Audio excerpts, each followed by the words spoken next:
네, 오늘 이제 우리가 그 사가 부분 들어가는데 오늘 앞에 부분만 좀 하겠습니다. 제목 한번 읽어볼까요? 시작. 두 유월절 지나 제자 훈련의 티 초막절까지 갈릴리 사역 완료 이렇게 되어 있습니다. 두 유월절, 유월절 2, 유월절 3입니다. 유월절 2. 이걸 지나 제자 훈련 MT 초막절까지 관리 사역 완료 이렇게 되어 있습니다. 거기 보면은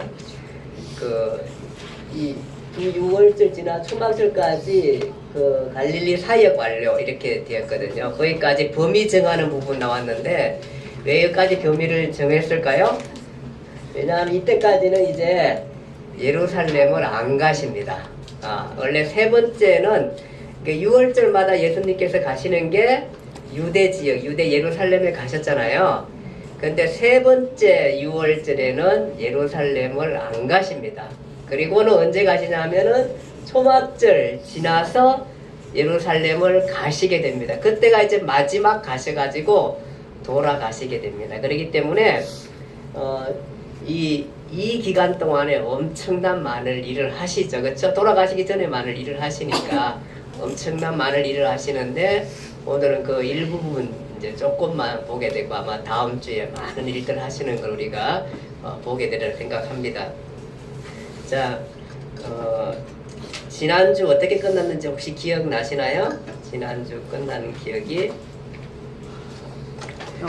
예, 뭐 나오죠? 일단은 첫 번째 6월절 한번 생각해 볼게요. 첫 번째 6월절에 예수님께서 예루살렘에 오셔가지고 큰 사건 하나를 터뜨리셨어요. 기억하시죠? 성전 청결 사건. 예, 성전 청결 사건을 하면서 바로 내가 이 성전의 누구다? 주인이다. 예, 주인이다. 예, 그렇게 말씀을 하셨습니다. 그때부터 사람들은 저분이 도대체 누군데 감히 그 가야바 대제사장 그 그룹에 도전을 해?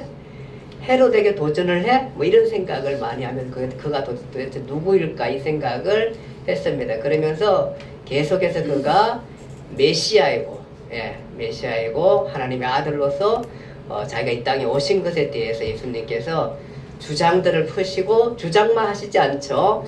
그럴 만한 충분한 사건들, 엄청난 많은 사건들을 행하시게 됩니다. 뭐 병을 고치시고 죽은 자를 살리는 이런 많은 일들을 예수님께서 행하시면서 본인이 바로 그 하나님의 아들인 것을 증명하게 됩니다. 그것이 이제 성전 그리고 난 다음에 한 8개월 정도 예루살렘에 계시죠. 8개월 계시다가 12월경에 사마리아를 거쳐서 갈릴리로 가셨잖아요. 갈릴리 가셨다가 예수님의 고향에도 들렸다가 가셨다가 거기서 쫓겨나셔가지고 본격적으로 어디로 가세요? 가버나움이라는 곳에 가셔가지고 내가 여기서 이제부터 교회를 개척하고 요즘 얘기하면은 개척하고 여기서 열심히 일하겠다 뭐 이런 생각을 여기서 사역을 본격적으로 하겠다 이런 사역을 생각하시잖아요. 그리고 난 다음에 이제 다시 6월절 돼서 다시 오시게 됩니다. 오시게 되는데 그러니까 갈릴리에서 한 4개월 사역을 하신 거죠. 그리고 오셨는데 두 번째 6월절입니다. 두 번째 6월절 오셔가지고 하시는 사건 기억나시나요? 예? 연못. 예, 연못에서 수영하셨죠? 수영하신 건 아니고 연못에서 베데스다 연못에 38년 된 병자, 그 병자를 고쳐주셨어요. 병자를 38년 된 병자입니다. 베데스다 연못에 그 양문 옆에 양이 들어가는 제사용 그 양이 들어가는 그 옆에 베데스다 연못이 있었는데 그 소문에 의하면은 그 물이 동할 때, 물이 막 움직이는 날이 있는데 물이 동할 때에 가장 먼저 들어가면 모든 병이 낫는다. 이 소문에 따라서 그 실제 그렇게 됐는지 낫는지 잘 모르지만 어쨌든 간에 거기에 와가지고 있던 38년 된 병자에게 낫고자 하는 거니 물으니까 그 병자가 예, 선생님이 날 저기에 물이 동할 때 나를 빨리 넣어줘야 되네. 아무도 빨리 넣어줄 사람이 없는 거야. 예, 1등을 해야지 살아남는 거야, 이 사회도. 예. 근데 도대체 인도줄 사람이 없었을 때에 그 생각을 하는 거야. 근데 예수님은 그거 상관없이 고칠 수 있는 능력이 있으시죠. 고쳐주셨습니다. 그 사건 위에 이제 문제가 뭐냐면 그 사건 일어난 날이 무슨 날이냐 하면은 안식이라는 거예요. 안식일. 유대인으로서 안식일은 아무것도 안 하고 쉬어야 되는 날이에요. 쉬어야 되는 날. 그래가지고 안식을 범하는 많은 조건들을 만들어놨어요. 제가 전에 많은 조건들이 그 중에 하나 기억나는 게 기억나요. 이렇게 물건을 있잖아요. 물건을 이렇게 던졌다가 그 손으로 받으면 괜찮은데 물건을 던졌다가 이쪽 손으로 받으면은 안식을 범했다는 얘기를 제가 들어가지고 참 기괴한 안식법도 다 있다 뭐 이 생각을 했었습니다. 그러니까 안식일인데 예수님께서 그날 내가 안식일의 주인이다. 첫 번째 유월절에는 내가 성전의 주인이다. 두 번째 유월절 내가 안식일의 주인이다. 그 얘기를 하셨습니다. 이제 그렇게 하자 이제 그 문제가 더 커지게 되죠. 더 커지게 되는 게 뭐냐 하면은 이 안식일에 계속 도전을 하니까 이분들이 이제 그 바리새파나 그 유대 지도자들이 예수님을 그냥 놔둘 수는 없다. 죽일 생각을 하시죠. 이제는 정말 지금 놔두면 안 되겠다 이 생각을 하게 됩니다. 그러면 이제 안식일에 대해서 이제 종료를 해야 되는데 예수님께서 이 예루살렘에 오셔가지고 베드스다 연못에서 안식일 사건을 터뜨리고 난 다음에 아마 오래 계시지 않은 것 같아요. 왜냐하면은 계속해서 지금 이 유대 지도자들이 이제는 강력하게 예수를 저지하려고 했고 그러다 보니까 이제는 더 이상 예루살렘에 오래 있을 수가 없었을 것 같아요. 그리고 지금 갈릴리에서 사역을 생각하고 있었기 때문에 거기 가서 열심히 사역할 생각 때문에 오래 지나지는 않았던 것 같아요. 그리고는 이제 갈릴리로 가십니다. 그것이 베드스다 연못 사건 이후에 예루살렘 사역을 조금 하시고 바로 갈릴리로 올라가십니다. 언제 갈릴리로 올라가시게 되는 것이 이제 올라가셔가지고 갈릴리 사역입니다. 그러니까 좌표 이동이죠. 갈릴리 사역. 자, 6월절 투 이후 다시 갈릴리로 가신 그 교재에는 그렇게 쓰시면 됩니다. 다시 갈릴리로 가신 사실 얼마 동안 예루살렘에 있었는지는 모릅니다. 사건을 특별히 났기 때문에 무슨 사건이죠? 베드스다 연못 사건의 안식일 범한 사건입니다. 유대 지도자 입장에서 보면은 안식일 범한 이 사건 때문에 유대인들이 본격적으로 예수를 헤아려 하기 때문에 유대에 오래 머물지 않고 좀 빨리 갈릴리로 떠나셨다고 생각됩니다. 왜냐하면은 이후에 기록이 많지 않거든요. 그래서 빨리 가신 것 같아요. 또한 갈릴리에서 해야 할 일들이 많이 있었기 때문에 갈릴리로 빨리 가신 것 같습니다. 우리가 그렇게 볼 수가 있습니다. 자, 이제 그리고 난 다음에 예수님께서 그 후에 오늘 성경 말씀이 이제 그 후에 이어지는 일들입니다. 베드스다 연못 사건 이후에 이어지는 일들인데 오늘 예수님께서 갈릴리입니다. 갈릴리에 오셔가지고 그 제자들하고 이렇게 지나가면서 안식일에 예수께서 밀밭 사이로 지나가실 때 제자들이 이삭을 잘라 손으로 비벼서 먹었습니다. 이제 안식일 좀 안 했으면 좋았는데 같이 지나가다가 그것을 밀을 이렇게 비벼서 먹었잖아요. 우리도 옛날에 그 시골에서 밀 따가지고 경험이 없으신가요? 밀사리 해 먹었으면 밀사리 이렇게 태워가지고 밀에가 비벼가지고 먹겠는데 얘네들이 밀을 아마 그렇게 먹은 것 같아요. 근데 사실은 밀을 먹은 것 자체는 크게 어느 맛이든 문제가 안 됩니다. 왜냐하면은 신명기 23장 25절에 보니까 내 이웃의 곡식밭에 들어갈 때에는 내가 손으로 이삭을 따도 된다. 그러나 낯은 대지는 말라. 이런 법이 있어요. 그러니까 유대인들이 굉장히 늘 나그네나 어려운 사람들에 대한 생각이 늘 많이 있었거든요. 그러다 보니까 손으로 꺾어가지고 얼마나 먹겠어요. 그러니까 그 정도는 이해한다는 것입니다. 우리도 다 그 정도 다 이해하면서 시골에서 살았어요. 요즘은 이제 안 되지만 옛날은 다 그랬다고 그렇게 인심이 풍성하고 이랬었는데 여기도 아마 율법에 그렇게 기록해놨어요. 그렇기 때문에 밀밭에서 이삭을 좀 잘라 먹은 거는 문제가 안 되는 거예요. 안 되는 건데 문제는 이날이 무슨 날이라? 안식일이었어요. 안식일. 이 사람들은 지금 안식일 됐으면 똑같이 어떤 법에 적용하냐 하면은 추수를 했다고 생각하는 거예요. 이 바리새인들은.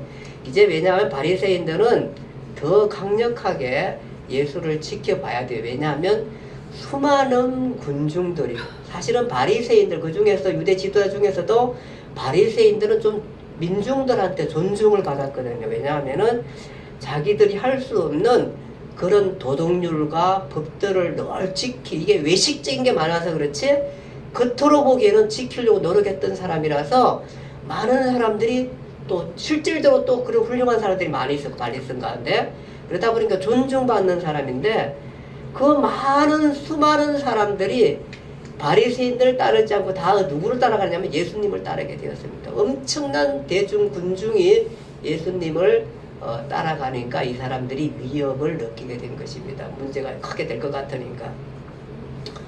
왜 중국에서 왜 이렇게 그 문제가 많이 되는 가운데 하나가 교회는 절대 허락하지 않는 게 중국입니다. 사실 경제가 이렇게 열렸으면은 중국이 좀 물 절대 허락하지는 않지 않습니다. 거기도 다 이렇게 세워진 교회들이 공식적으로 있긴 하지만 그러나 어쨌든 간에 이번에도 보니까 굉장히 많은 그 기독교인들이 이번에 그 공안에 잡혀갔습니다. 잡혀가가지고 그리고 그 아마 우두머리는 목사님이 누군지 우두머리는 반란죄로 이렇게 잡아가는 것 같아요. 그런 거 보면은 반란죄가 되면 또 좀 심각한 벌이 줄 것 같고 그러니까 선교사들은 한번 그렇게 되면 쫓겨나거든요. 이게 왜냐하면은 전복한다 생각해요. 사실 전복할 기독교인이 전복할 이유가 하나도 없는데 공산주의는 그것을 제일 두려워하거든요.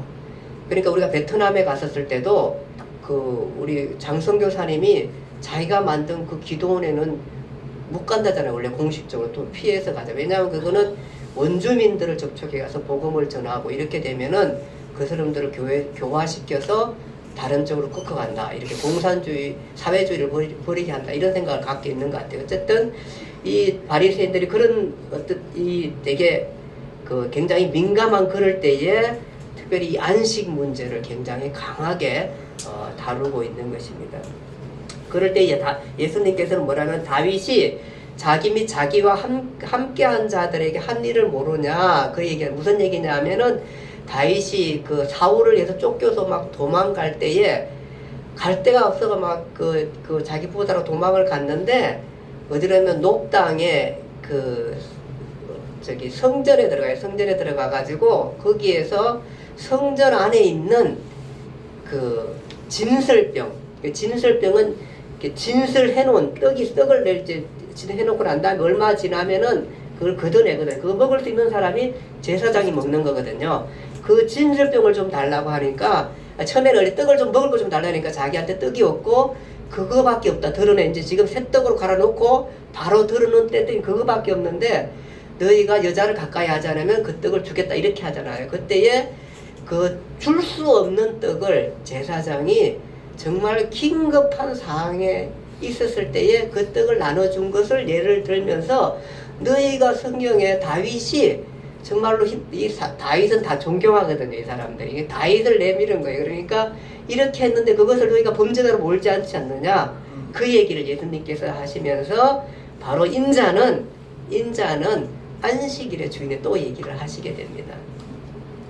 예, 그리고 난 다음에 안식일이 사람을 위하여 있는 것이지 사람이 안식일을 위하여 있는 것이 아니다. 그 얘기를 하시게 됩니다. 그러니까 결국은 안식 자체의 근본적인 안식이라는 근본적인 취지, 목적 이 얘기를 하시게 되는 겁니다. 안식이 도대체 뭔가? 결국은 그 안식이라는 것은 사람을 위해서 있는 거야. 사람을 위해서. 그러니까 우리가 사람의 것을 다 제하면서까지 안식을 지켜야 한다는 유대법에 그 너무 많이 막 조건들을 만들어서 사람들을 너무 많이 불편하게 했던 그것이 잘못이라는 거예요. 그것이. 그래서 그것을 깨트리면서 본질적인 안식 얘기를 해주게 되는 것입니다.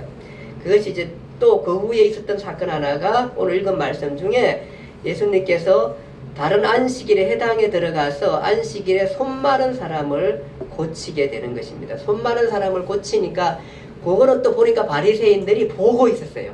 고치나 안 고치나 보고 있었어요. 예, 아주 나쁜 아주 아주 나쁘다고 얘기를 할 수 없어요. 지키는 거니까. 우리가 왜 경찰 아저씨가 이렇게 우리가 신호등 아까 지키고 있잖아요. 예, 그런 것처럼 어쨌든 간에 그것을 지켜보고 있었어요. 그런데 예수님께서 안 고쳤으면 좋았는데 또 이게 마찰이 되는 거야. 그래가 그걸 고칩니다. 손 마른 자를 고치게 되는 것입니다. 그러면서 하신 말씀이 안식일에 선을 행하는 것과 악을 행하는 것, 생명을 구하는 것, 생명을 죽이는 것 어느 것이 옳으느냐. 다시 또 본질적인 얘기를 하시는 거예요. 그러니까 뭐냐 하면은 안식일에 선을 행하는 것은 생명을 구하는 것이고 악을 행하는 것은 생명을 죽이는 것인데 바로 자기가 지금 이 사람한테 오랫동안 안식이 없는 본질적으로 손이 말랐으니까 안식이 있겠어요? 불편한데 우리가 가시 하나만 손가락에 들어가도 얼마나 불편한데 그게 무슨 안식이 있겠어요? 안식이라는 것은 정말 우리가 평안한 상태를 얘기하는 거거든요. 그것을 물론 이분이 그래도 이겨낼 수가 있으면 안식이 있겠지만 이 유대인들은 바로 그런 본질적인 생각을 못하기 때문에 예수님께서 본질적인 생각으로 계속 그 안식을 깨트려 주는 거예요. 사실 손 마른 사람 우리가 가만히 생각해 보면은 손 마른 사람 오늘 손 말랐어요? 오늘 죽을까요? 손 마른 사람은 안 죽을 것 같아요. 그렇죠? 이 사람은 손 마르면 오래 있었을 수도 있어요. 근데 왜 하필 안식일 날 고칠까요?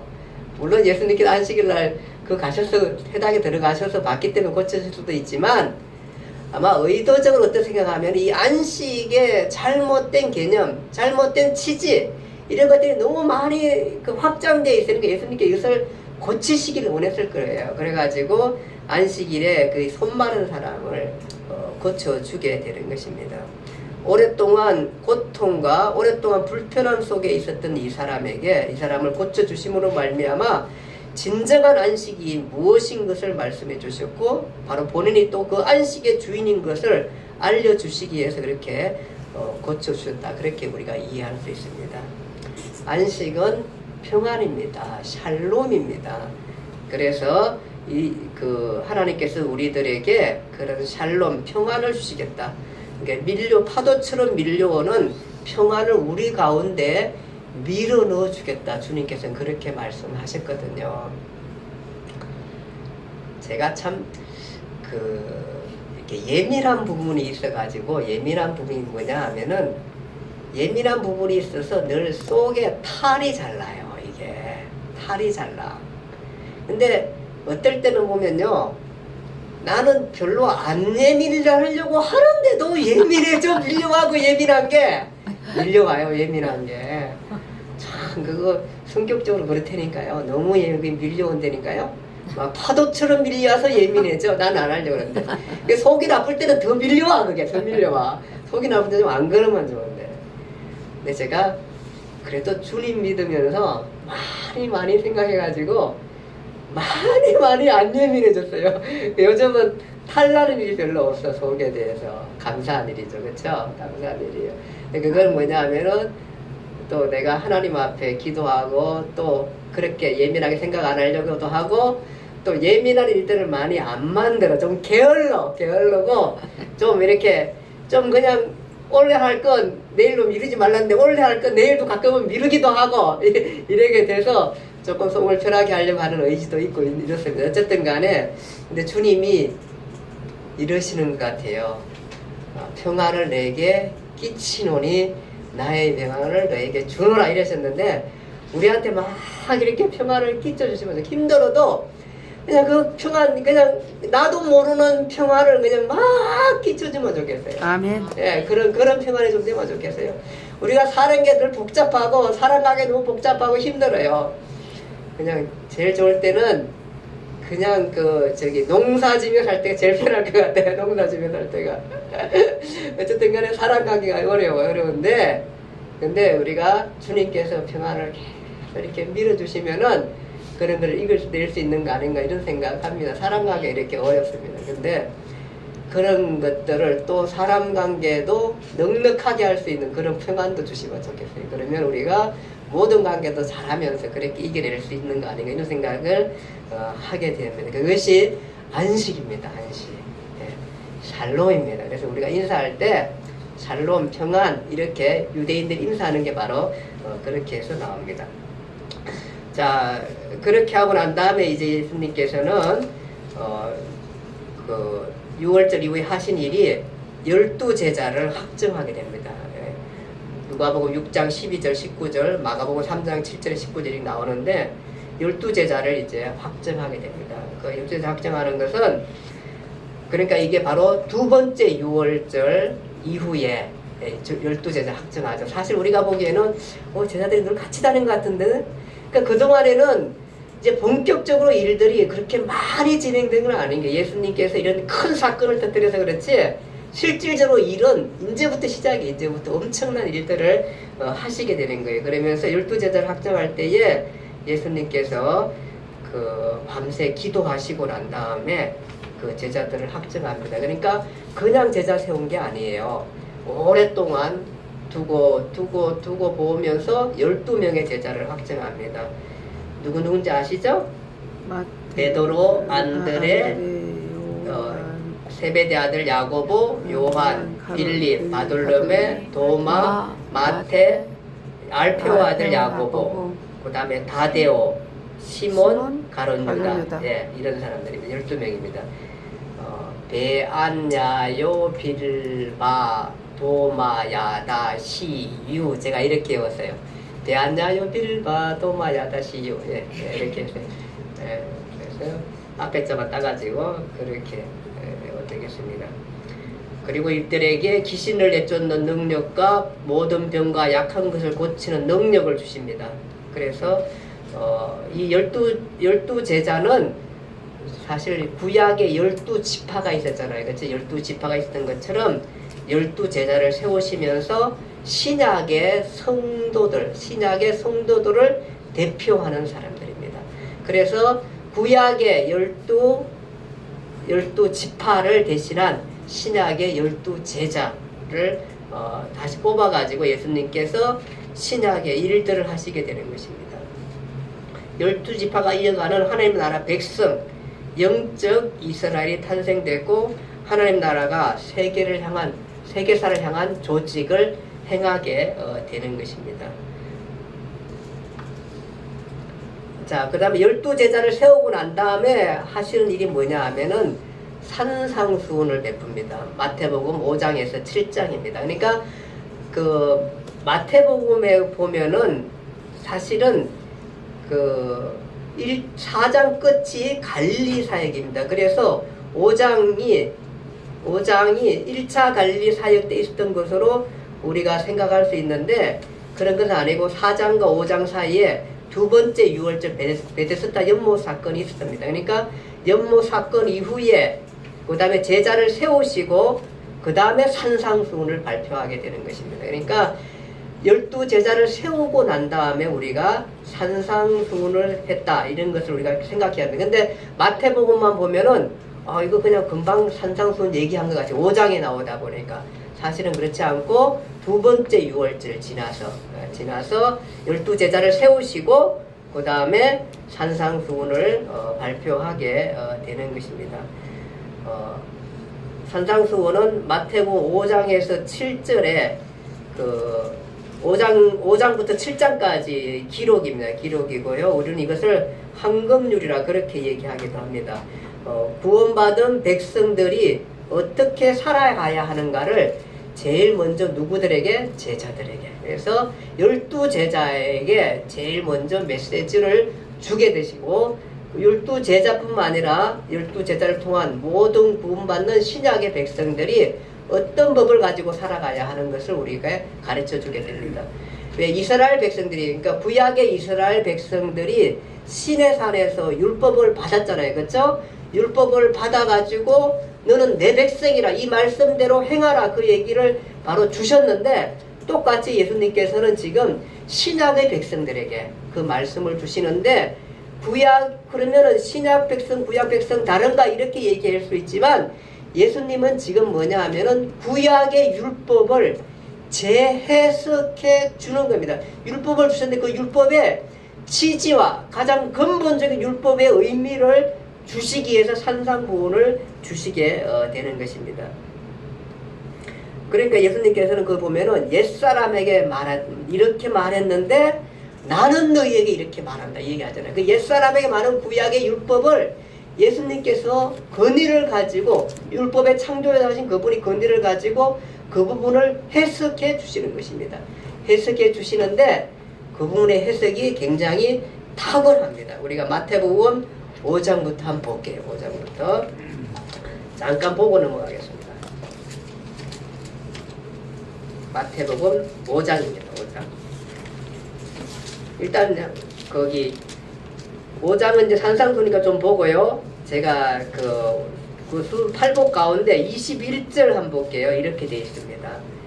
21절 옛사람에게 말한 바 살인하지 말라. 누구든지 살인하면 심판을 받게 되리라 하였다는 것을 너희가 들었으나 나는 너희에게 이르노니 형제에게 노하는 자마다 심판을 받게 되고 형제에 대해서 라가라 하는 자는 공회에 잡혀가게 되고 미르란 놈이라 하는 자는 지옥불에 들어가리라. 이렇게 얘기하고 있습니다. 라가는 히브리인의 욕설이라고 해놨는데, 이런 욕을 하는 사람들에게, 그러니까 살인 정도가 아니라 어떻게 해요? 욕을 하는가. 예, 욕을 하는가. 이게 왜냐하면 사람은 그 욕을 하고 분을 품고 이러면 살인하게 돼 있거든요. 그래 근본적인 것들을 아주 강하게 질타하게 됩니다. 또 27절에 또 간음하지 말라 하였다는 것을 너희가 들었으나 나는 너희에게 이르노니 음욕을 품고 여자를 보는 자마다 마음에 이미 간음하였네. 그러면서 오른손을 빼버리라 이런 식으로 강력하게 얘기하는 것을 우리가 보게 됩니다. 그 다음에 38절에 보면은 또 눈은 눈으로 이는 이로 갚으라 하였다는 것을 너희가 들었으나, 이게 옛날 구약의 율법입니다. 눈은 눈으로 이는 이로 갚아라. 그래가지고 지금도 이슬람 사람들은 이렇게 이 법을 적용해서 한다 그러잖아요. 이렇게 하잖아. 그러나 나는 너희에게 이르노니 악한 자를 대적하지 말라.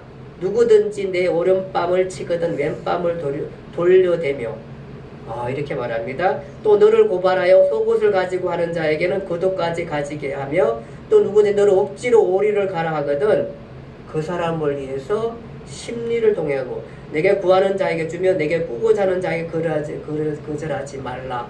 이렇게 얘기하게 되는 것입니다. 대단하죠? 그리고 사람에게 보이는 것들 앞에서 너희 의를 행하지 않도록 주의하라. 그러면서 주기도문도 주시고 이런 식으로 얘기하게 됩니다. 야, 이렇게까지 아주 법의 진정성과 의미를 가지고 얘기하면서 근본적인 잘못된 것들을 막으면서 우리가 실천하기 어려워, 도저히 인간으로 실천할 수 없는 최고의 법령을 주님께서 뽑아 놓아 주십니다.